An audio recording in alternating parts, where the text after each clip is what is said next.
रंगामध्ये आपण आमच्या मोरया गोसावीचं जे गाणपत्य आहेत, गणपतीचे फार परम असे भक्त आहेत, त्यांचा सुंदर असा अभंग पाहिला की देव गजानन ध्यायी मनुजा देव गजानन ध्यायी, जो ध्याता मग संकट कैसे ते संकट सुख होई, देव गजानन ध्यायी मनुजा देव गजानन ध्यायी, ज्यासी ध्याता भवश्रम गेला, ज्यासी ध्याता भवश्रम गेला, त्या सुखास बोलू काही, गोसावी नंदन तनु मनु वाचे, गोसावी नंदन तनु मनु वाचे, विनते तुझिया पायी गजानना विनते तुझिया पायी. तर आता या अभंगाला साजेसे अशी खूप सारी आख्यानं आहेत. एक 2-3 कथांचा या ठिकाणी संदर्भ मी देणार आहे, जेणेकरून या अभंगामध्ये गणपतीची नक्की कृपा कशी होते त्याचा आपल्याला या ठिकाणी ज्ञान. आता गणपतीचं ज्या वेळेला आपण ध्यान करतो, नाम घेतो, स्मरण करतो, त्याची पूजा अर्चा करतो, त्याची भक्ती करतो, त्यावेळेला त्याची कृपा झाली हे नेमकं ओळखायचं कसं. तर त्याचं एक मात्र त्याचा मार्ग असा आहे की आपल्या आयुष्यामध्ये आपला असणारा जो अहंकार आहे तो अहंकार मरायला सुरुवात होतो. आणि भगवंताला नेमक्या 2 गोष्टींचीच वावड, एक म्हणजे दंभ आणि दुसरा म्हणजे अहंकार. दंभ म्हणजे खोटेपणा, खोटेपणाने वागणं, बाहेरच्या दुनियेला, बाहेर समाजाला आपण कितीही खोटं दाखवू शकतो, पण आपल्या अंतरात्म्यामध्ये बसलेल्या या गणपती बाप्पाला आपलं खोटं समजत नाही का.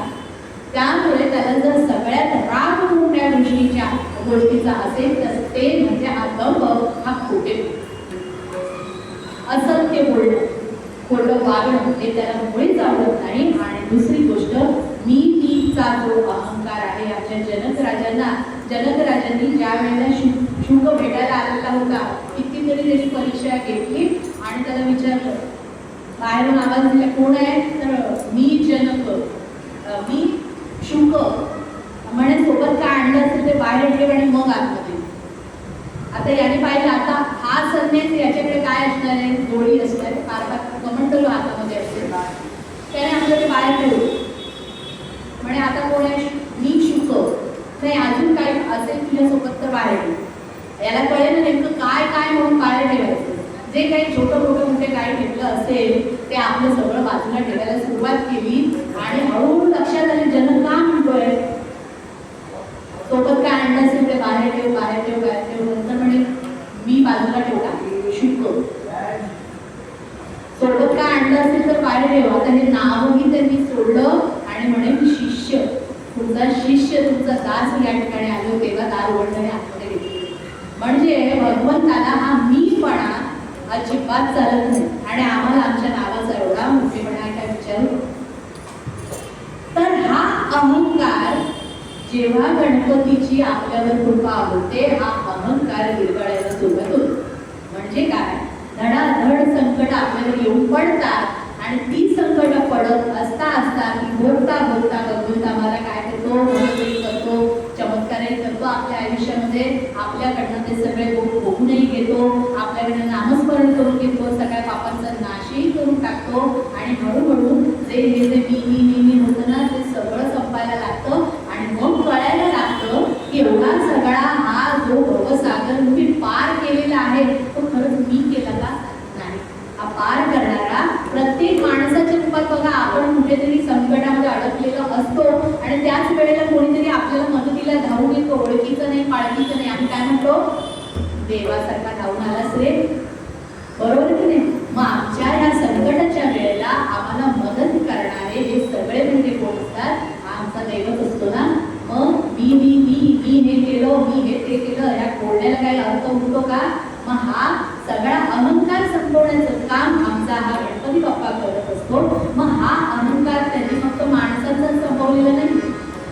आमचे ऋषीमुनी आहेत, आमचे ब्रह्मदेव आहेत, ब्रह्मदेवांच्या आयुष्यामध्ये असं घडलेले.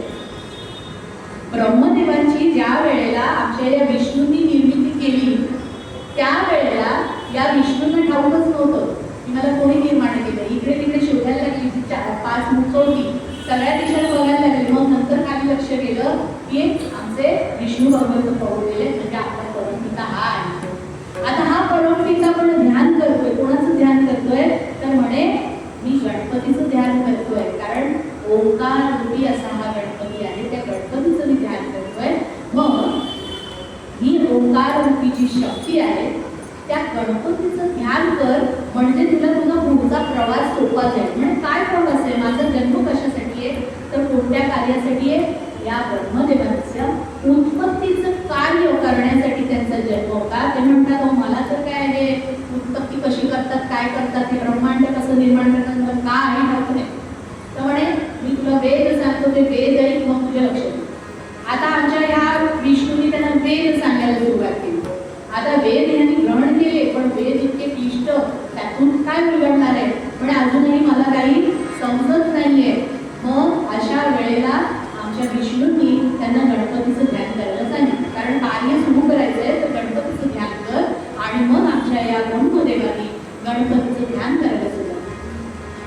ध्यान केल्यानंतर गंमत अशी झाली की नेमकं ध्यान कसं करायचं, ब्रह्मांडाची निर्मिती करायची कशी, ही उत्पत्ती कशी करायची, गणपती प्रकट झाले आणि त्यांनी या आपल्या ब्रह्मदेवाला कशा पद्धतीने या ब्रह्मांडाची रचना करता येते हे अगदी व्यवस्थित, म्हणजे म्हणतात ना बुद्धी देणारा ज्ञान देणारा असा हा गणपती त्यावेळेला या ब्रह्मदेवाला अशा प्रकारे सहकार्य करणारा ठरला.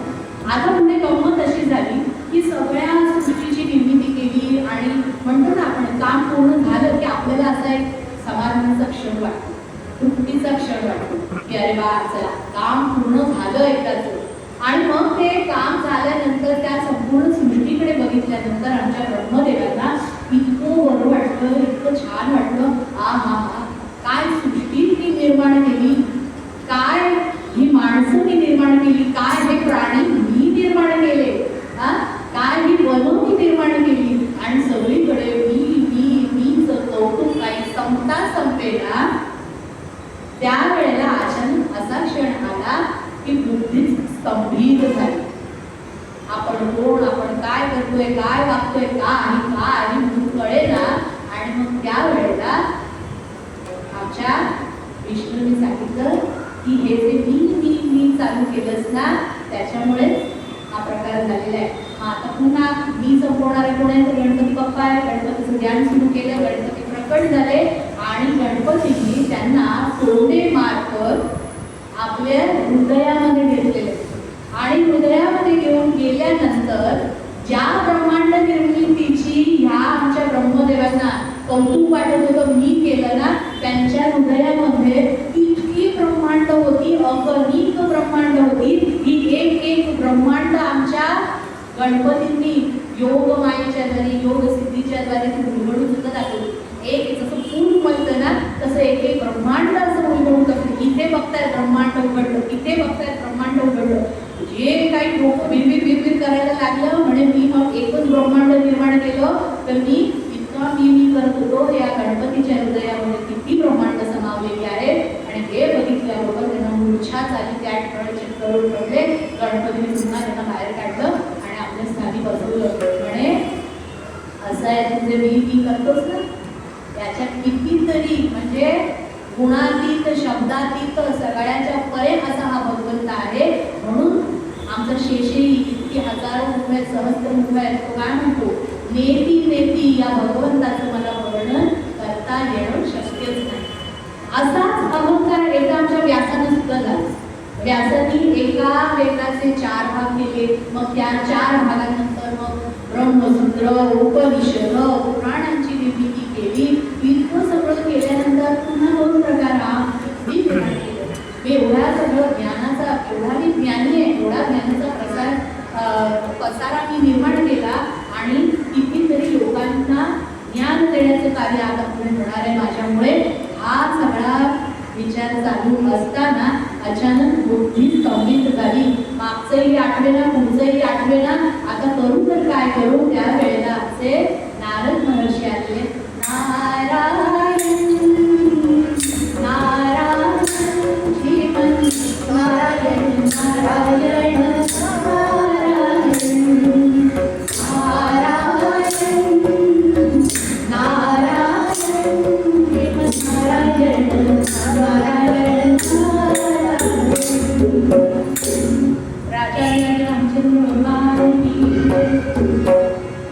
ह्या नारदांनी सांगितलं काय झालं व्यासा, तर म्हणे मी व्यासला, तो हो तूच व्यास आहेस, काय झालं असं शांत का बसलंय? नाही मला काही सुचत नाहीये, काय करू, मी काय करतोय, मी कोण आहे, हे काही मला आठवत नाहीये. हे म्हटल्यावर नारद म्हणाले अरे सगळं ते जे काही निर्माण केलंस त्या सगळ्याचा अंतर झालं बाबा, आता काय करायचं? म्हणे कशी आता ही बुद्धी पुन्हा जागेवर येणार? तर ध्यान कर, कुणाचं? गणपतीचं. आणि मग आमच्या व्यासांनी गणपतीचं ध्यान केलं. ध्यान केल्यानंतर या व्यासांना काय झालेलं आहे, पुन्हा पूर्ववत बुद्धी त्यांची जागेवर आली. आणि नंतर आमच्या नारदांनी सांगितलं आता तुला जे काही म्हणजे सगळ्याच्या निर्मितीनंतर काहीतरी असं बघा हे राहून गेलं, हे व्हायला पाहिजे होतं, हे झालं माझ्याकडून की मला म्हणतात ना आपण आता डोळे मिटायला आमच्या आजी बोलतात की आता नातवंडांची आजी मुलं बघितली की मी आपली डोळे मिटायला म्हणतो. तसं व्यासांचं झालं होतं की इतकं सगळं निर्माण केलं पण काहीतरी एक आहे जे उरलं आहे ज्याच्यामुळे माझ्या हृदयामध्ये समाधान नाहीये. मग नारदांना सांगितलं तू इतका सगळा पसारा म्हटलं, इतकी 18 पुराणं लिहिली वेगवेगळ्या देवदेवतांची, पण आमच्या श्रीकृष्णाचं चरित्र लिहिलंस का? तेव्हा व्यासा आता एक काम कर, त्या विश्वाचा जो नियंता आहे, विश्वाचा जो पालक आहे, त्या श्रीकृष्णाचं वर्णन करणारा असा ग्रंथ लिही. आणि तेव्हा आमच्या या व्यासांनी त्या श्रीमद भागवताची निर्मिती केलेली आहे. बोला श्री व्यास महर्षी की. आता आपल्या मूळ आख्यानाकडे येऊया की आता ही कथा आहे गणेश पुराण, आमचा जो ग्रंथ आहे गणेशांच्या लीलांचं वर्णन करणारा, त्या गणेश पुराणातली ही कथा आहे. आमचे कौंडिन्य ऋषी आणि त्यांची पत्नी येथे संवाद गप्पा मारत असलेले आहेत. त्या रिकाम्या वेळेमध्ये आमच्याकडे हे आमचे ऋषी मुनी ज्ञानाच्या गोष्टी करायचे. आमच्या बाजूला आमचा नवरा येऊन बसला की आम्ही त्यांच्या कानामध्ये काय सांगत असतो, बघा ना तुमची आई अशी वागली, बघा ना तुमचे बाबा असे वागले. आणि मग त्या आमच्या बिचाऱ्या पती देवाची ती विश्रांती काय होऊन जायची, का आणि उपयोगाची, अजून कानामध्ये विष पेरल्यासारखं व्हायचं, ही विश्रांती नकोच असं वाटायचं. मग आता आमचे हे जे ऋषीमुनी होते, आमचे हे नैमिषारण्यामध्ये जे ऋषीमुनी रिकामा वेळ मिळाला की काय करायचं, ज्ञानाच्या गप्पा मारायच्या. मग आता आमचे हे कौंडिन्य ऋषी ही कथा आपल्या पत्नीला सांगतायत. कुणाची तर या गणपतीची. स्वानंद लोक आहे, स्वानंद लोक म्हणजे गणपतीचे लोक. या गणपती लोकामध्ये आमच्या नारद मुनींचं आगमन झालेलं आहे. आणि हे नारद मुनी आल्यापासून एरवी हे कोणाची स्तुती करतात, नारायणाची स्तुती करतात. पण आज काहीतरी वेगळंच झालेलं, आज ते या आमच्या गणपती बाप्पांची स्तुती करतात. आल्यापासून गणपतींच्या चरणावर पडले, त्यांचे पाय दाबतायत, त्यांची सेवा करतायत आणि मुखाने छान छान छान छान भजनं गातायत. गणपतीच्या मनामध्ये काहीतरी त्या ठिकाणी क्षमता आलेली आहे. हा नारद काही असा तुम्ही झालेला नाही, काहीतरी काम याचं नक्कीच असतं. आता म्हणाले बसा बसा, त्याने छान आसनावर वगैरे बसवलं, पण आता मूळ मुद्द्यावर काय काम काय ते बोल. तर आता हा गणपती म्हणजे सगळ्यांना माहित आहे की सगळ्यांचा अहंकार नष्ट करण्याचं काम आमचे गणपती बाप्पा करत असतात. म्हणून आमचे हे नारद मुनी त्या ठिकाणी आलेले आहेत आमच्या गणपती बाप्पाकडे विनवणी. ते म्हणतात हे राजा, मी असा त्रिभुवनामध्ये आपलं भजन गात आपलं कीर्तन करत करत फिरत असतो. काल त्या मर्त्य मुखात गेलो होतो, तिथे मिथिला नगरीमध्ये मी काल गेलो. आता या मिथिला नगरीमध्ये त्या ठिकाणी जनक राजा मी पाहिला. आता हा तो जनक राजा नाही बरं का, या मिथिला नगरीमध्ये अनेक राजे होऊन गेले, त्यांचं नाव जनक होतं. हा जनक राजा आपल्या सीता जानकीचे वडील नाही बरं का. तर हा राजा इतका तपोभूत आहे, इतका प्रजा कल्याणाच्या बाबतीत दक्ष आहे, अनेक यज्ञ याग करतो, अनेक देवतांचे आराधन कीर्तन प्रवचन सेवा करतो, सगळं काही करतो. त्याच्या राज्यामध्ये कशाची खूप कमी नाही, सगळी प्रजा सुखी आहे, आनंदी आहे, त्या राजाचं कौतुक गात असतात. आणि राजा मात्र हा आपल्या प्रजेसाठी नित्य कसा आहे, जागरूक आहे. असाच मी जाऊन त्या राजाला भेटलो, राजाचं कौतुक केलं आणि राजाला म्हटलं, अरे राजा, तुझ्यावर खरंच त्या गणपतीची कृपा आहे, म्हणून तुझा हा जो धनाचा जो पर्वत आहे, खूप धन होतं त्या राजाकडे, तुझ्या या तिजोरीमधलं जे धन आहे ना, ते कधीही कमी होत नाही. तुझ्या या तिजोरीमध्ये अखंड लक्ष्मी नांदत असते. खरंच आमच्या गणपतीची किती कृपा आहे तुझ्यावर. आता इतकं म्हटल्यानंतर या राजाने काय म्हणायचं, आता पुढे आमचे नारंगी बघतो काय बोलेल. आमचे गणपती बाप्पा विचारतात, काय म्हणाला ते तर सांग. आता ह्यांच्या तोंडातून शब्द कुठे नाही. गणपती म्हणाले, काहीतरी माझ्याबद्दल वाकडं बोललेलं आहे, आता सांग काय ते, मला काय वाईट वाटणार नाही. अहो, तो म्हणाला की हे जे धन आहे ना, ही माझी सगळी कमाई आहे. मी इतकी आक्रमण करतो, इतकी युद्ध लढतो, इतक्या लढाया लढतो आणि इतक्या राज्याचा मी विस्तार केलाय, इतकं धन, हे सगळं तुझ्या गणपतीची कृपा नाही आहे, ही माझी कष्टाची कमाई आहे. राजा खूप चांगला आहे देवा, पण फक्त त्याच्याकडे अहंकार, तो फक्त तू बाजूला केलास की त्याच्यासारखा राजा नाही. आता हे बोलल्याबरोबर गणपती म्हणाले, हरकत नाही, तुझी इच्छा पूर्ण होईल. आणि त्याच्यानंतर आपले नारदमुनी तिथून निघून गेले आणि मग गणपतीने तो सगळा प्रोग्राम सेट केलेला आहे की आता पुढे काय करायचं, कसं जायचं आणि कशा प्रकारे या जनक राजाचा अहंकार संपवून टाकायचा. आणि त्यावेळेला आमच्या या गणेशांनी एका विप्राचं, एका ब्राह्मणाचं रूप घेऊन त्या ठिकाणी आमचे हे गणपती बाप्पा या राजाच्या मिथिला नगरीमध्ये आले.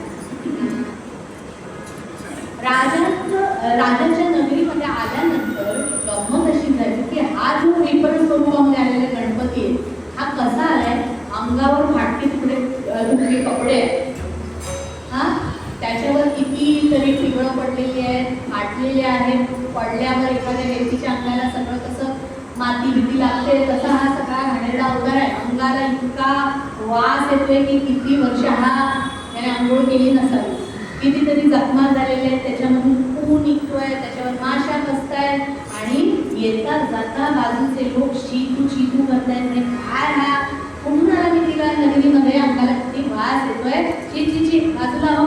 आता त्यावर ह्यांनी काय करावं तर हसावं. हसल्यावर ही सगळी मंडळी बोलायला लागले, वेडा रे वेडा, काय हा वेडा कुठून आला. आणि मग लहान लहान मुलं काय करायला लागली, खूप दगड मारायला लागली, त्याची टिंगल चवाळी करायला लागली आणि असं मैल दर मैल चालत चालत चालत राजाचं आगमन कुठे झालेलं आहे, या जनकाच्या राजदरबारामध्ये झालेलं आहे. राजदरबारी आल्याबरोबर त्या ठिकाणी दारावरच त्या राजाच्या सैनिकांनी अडवलं, म्हणे काय आहे, तर म्हणे मी याचक आहे आणि तुमचा राजा हा कसा आहे, खूप दानी आहे, त्याची मी खूप कीर्ती ऐकलेली आहे, तेव्हा मला काहीतरी दान हवं. आता अशा या घाणेरड्या माणसाला आतमध्ये कसं पाठवायचं, सगळ्या सैनिकांच्या डोक्यावरती ते प्रश्नचिन्ह निर्माण झालं. पण राजाचा एक नियम होता, कोणीही याचकद्वारे आला की त्याला रिक्त हस्ते पाठवायचं नाही, कारण असा जर कोणी याचकद्वारे आला आणि रिक्त हस्ते केला तर आपलं सत्व निघून जातं. हा नियम राजाला माहिती होता, म्हणून राजाने हा नियम केलेला होता. त्याप्रमाणे राजाला वर्दी देण्यात आली की अशा प्रकारे याचक बाहेर उभा आहे आणि त्याला काहीतरी दान होते. राजा म्हणाला पाठवा द्या. आता हा आमचा विप्र स्वरूपामध्ये असणारा गणपती आतमध्ये आला, आमच्या या राजाच्या समोर उभा राहिला आणि उभा राहिल्यानंतर म्हणाला की राजा तू खूप दानी आहेस, तेव्हा काय कर, मला काहीतरी दान हवंय. अरे बिनधास्त माग, तुला काय दान हवंय, तुला जमीन तुला हवा आहे, तुला पैसे हवे, सोनं नाणं हवंय, काय हवंय काय. तो म्हणाला राजा मी अनेक दिवसांपासून उपाशी आहे, तर मला थोडंसं अन्न दे, फक्त पोटभर अन्न, एवढीच माझी अपेक्षा आहे, बस एवढीच तुझी अपेक्षा आहे. ठीक आहे, राजाने आज्ञा दिली, पाकशास्त्री जो होता त्याला की हा याचं पोट भरून हा ढेकर देईपर्यंत याला जेवण वाटतं. आता ठीक आहे, त्याप्रमाणे त्याला पाकगृहामध्ये घेऊन गेले. छान अगदी अशी पक्वान्न बनवण्यात आली होती, त्याला छान अगदी, आता राजाचाच तो अतिथी होता, त्याच्यामुळे बसण्यासाठी सोन्याचा पाट काय, सोन्याचं ताट काय, चांदीची वाटी काय, अमुक काय तमुक काय, आणि 1700 पक्वान्न त्याच्यामध्ये जणू काही 56 कसा संपूर्ण तो ताट असं ते पक्वानांनी भरलेलं या आमच्या अतिथीसमोर ठेवण्यात आलं. आता आमच्या या अतिथीने स्पर्श करता क्षणी त्या ताटातलं सगळं जेवण भक्षण व्हायचं. पण ढेकर काही यायचं ना, और लेके अजून घेऊन या म्हणता म्हणता या पाकशास्त्राच्या त्या भांड्यांमध्ये जेवढं बनवलेलं अन्न होतं ते सगळं संपलं, पण आमच्या या विप्राचं पोट काही भरेल. मग आता काय करणार? नाही, राजाची आज्ञा. राजा म्हणून नाही, त्याला ढेकर येईपर्यंत जेवण द्यायचं. आता यांनी आपलं जे साठवणीचं सामान असतं ते काढलं, पुन्हा जेवण बनवायला घेतलं. म्हणता म्हणता हा कार्यक्रम आपला चालूच आहे. अतिथी जेवतोय म्हणता म्हणता राजाचा जो कोश गृह असतं त्याच्यामधलं सगळं धान्य संपलं. तरी हा काही ढेकर द्यायचं नाही, त्यांना भूक संपलेलीच नाहीये. आता काय करायचं? राजा म्हणाला, एक काम करा, आपल्या नगरीमध्ये जा आणि धान्य मागून घेऊन या. आता नगरीमधलं धान्य आणलं, शिजवून त्याला दिलं आणि तेही खाऊन ह्याचं काही पोट भरे ना. आता सगळ्यांना चिंता वाटायला लागली. राजाचा जो पाकशास्त्री म्हणे, हे काही गणित आपल्याच्याने सुटणार नाहीये. राजाकडे गेला आणि म्हणतो, अहो महाराज, हा नव्हे याचक, हा तर असे भक्षक, बोलवा आपले रक्षक, या सांभाळा. आता काय करायचंय? हा कोणी याचक नाही आहे महाराज, हा कोण आहे? भक्षक आहे. म्हणजे राक्षस आलेला आहे आपलं रूप पाठवून. आपल्या नगरीचं सगळं धान्य संपलेलं आहे, आपल्या कोशागृहातलं सगळं धान्य संपलेलं आहे. आता धान्याचा कोण उरलेला नाहीये. आता काय याला शिजवून वाढू? राजाला चिंता पडली. आता ह्याने वाट पाहिली, काय आता माझ्यासमोर ताट येत नाहीये. हा विप्र रागाने उठला, तड चालत राजाच्या समोर येऊन उभा राहिला आणि म्हणे, काय राजा, तू तर म्हणालेलास की ढेकर येईपर्यंत अन्न दे, हे काही मला देत नाहीये. राजा म्हणतो, अहो तुमची भूक आहे तर केवढी? इतकं सगळं धान्य तुम्हाला शिजवून वाढलं तरी सुद्धा तुमची भूक भागत नाही. आता काय सांगू, तुम्ही नक्की आहात तरी कोण? राजाला हे विप्र म्हणतायत, हे बघ, तुझ्याच्याने हा दान धर्म काही होणार नाहीये. उगीच स्वतःला खूप दानी समजतोस ना. मान्य कर की तू माझी मला ही तृप्ती देऊ शकत नाही, मला हे अन्न देऊ शकत नाहीयेस. आत्ता हा मी निघाला, गेलं तुझं सत्व गेलं. आणि असं म्हणत आमचा हा याचक बाहेर पडला आणि तर चालत नगरामध्ये भिक्षा मागत फिरायला लागला. भिक्षा मागता सगळेजण म्हणतायत, महाराज, कोणीतरी राक्षस आलाय, सगळं त्यांनी संपवलंय, आमच्या घरामध्ये अन्नाचा एक कणही नाही. असं म्हणता आमचा हा गणेश आलेला आहे एका चंद्रमौळी अशा झोपडीच्या समोर. आता म्हणतात ना, एकादशीच्या घरी शिवरात्री आली तशी अवस्था.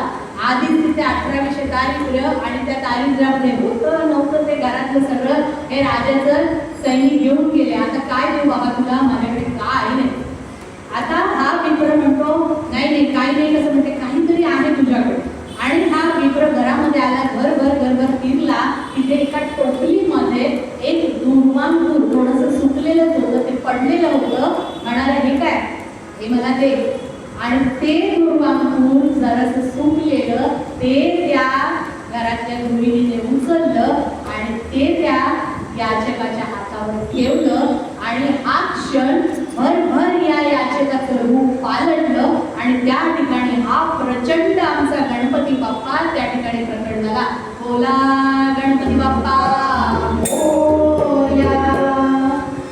आणि गणपतीचं ते भव्य दिव्य सुंदर मनमोहक रूप आमच्या या गृहिणीला दिसलं. तितीरस नावाचे जे ऋषी होते, त्यांची ही पत्नी गणपतीची परमभक्त होती.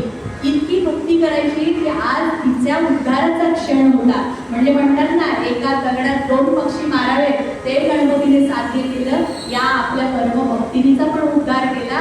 आणि त्याच्याच बरोबर हा राजा जनक या गणपतीच्या मागून फिरत होता की हा याचक नेमका कोण आहे. कारण राजा तसा बुद्धीने चांगला होता, फक्त त्या बुद्धीला अहमपणाचं जे ग्रहण लागलेलं होतं ते बाजूला करायचं होतं. ते कार्य आमच्या गणपतीने केलं. त्यामुळे दर्शन हे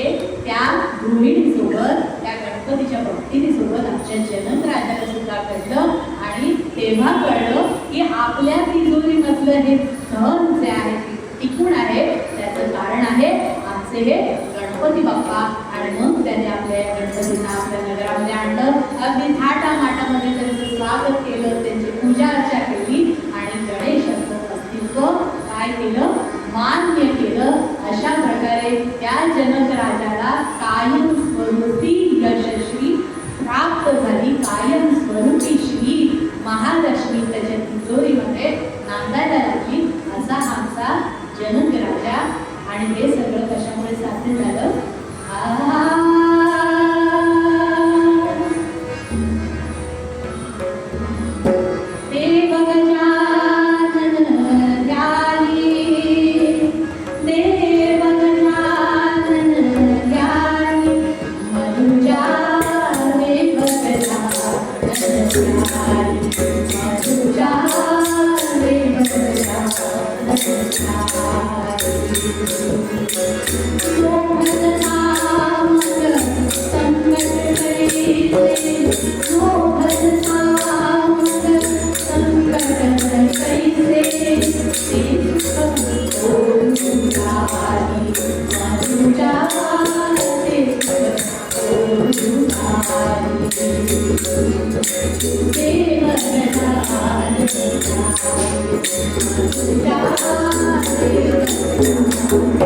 Yeah.